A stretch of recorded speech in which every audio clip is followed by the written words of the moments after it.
జై శ్రీ గణేష. మనం మహాభారతం చెప్పుకుంటున్నాం.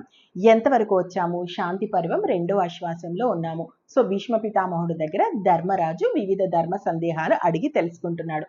మనం మొదటి రోజు ఏం అడిగాడు, రెండవ రోజు ఏం అడిగాడు చెప్పుకున్నాం కదా గత ఎపిసోడ్లో. సో ఈ రోజు నుంచి మనం రోజుల వారి కన్నా కూడా అంశాల వారిగా తీసుకుందాం. అంటే ఏంటంటే ఒక్కొక్కసారి ధర్మరాజు ఒకే ప్రశ్నను ఈ రోజు అడుగుతాడు, మళ్ళీ తెల్లారి అడుగుతాడు, అవసరం వస్తే ఇంకొక రోజు కూడా అడుగుతాడు. ఎందుకంటే ఆయనకు ఉన్నటువంటి సందేహాలు అలా ఉంటాయి కాబట్టి అంశాల వారిగా తీసుకుందాం. మనం అంశాల వారిగా తీసుకున్నప్పుడు మళ్ళీ మనకు డౌట్ రాకుండా, అంటే ఆ 58 రోజులకు సంబంధించి కానీ భీష్మ పితామహుల్ని ధర్మరాజు అడిగినప్పుడు సంబంధించి ఆ రోజువారీ చర్య తెలుసు కదా.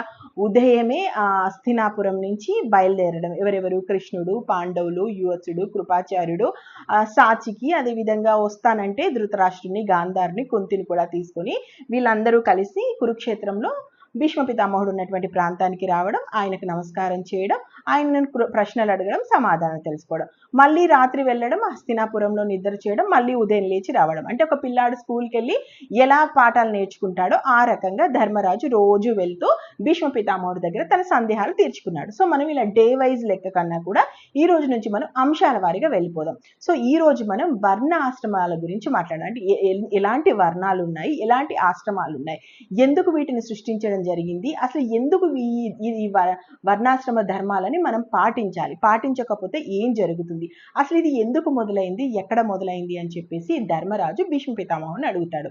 అప్పుడు భీష్ముడు ఇలా సమాధానం చెప్తుంటాడు. ఇవన్నీ కూడా ఎవరో మనుషులు సృష్టించినవి కాదు ధర్మరాజా, ఇవి సాక్షాత్ బ్రహ్మదేవుడు సృష్టించినటువంటివే, బ్రహ్మ సృష్టిలో భాగంగా ఉన్నవే.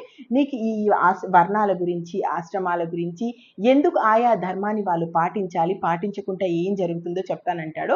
ఇక్కడ చాలా ఇంట్రెస్టింగ్గా ఉంటుంది తెలుసా. బ్రాహ్మణులు కానీ, క్షత్రియులు కానీ, వైశ్యులు కానీ, శూద్రులు కానీ ఏం చేయాలి, ఏం చేయకూడదు అనేది, ఎస్పెషల్లీ బ్రహ్మచారులకు సంబంధించి కానీ, సన్యాసులకు సంబంధించి కానీ, గృహస్థ ఆశ్రమానికి సంబంధించి కానీ చాలా బాగుంటుంది. అంటే మనం ఖచ్చితంగా తెలుసుకోవాల్సినటువంటి విషయాలు ఇక్కడ చాలా ఉన్నాయి. సో అది నేను చెప్తుంటాను. ముందుగా భీష్ముడు, నేను వాటి గురించి చెప్పడానికంటే ముందు నీకు ఒక విషయం చెప్తున్నాను. ఎవరైనా సరే, అంటే ఏ వర్ణానికి సంబంధించిన వారైనా, ఏ ఆశ్రమంలో ఉన్నా కానీ ఎప్పుడు కూడా కోపం లేకుండా ఉండాలి. కోపం అనేది ఎవ్వరికి కూడా మంచిది కాదు. కోపం లేకుండా ఉండాల్సింది మనిషి సహజ లక్ష్యం.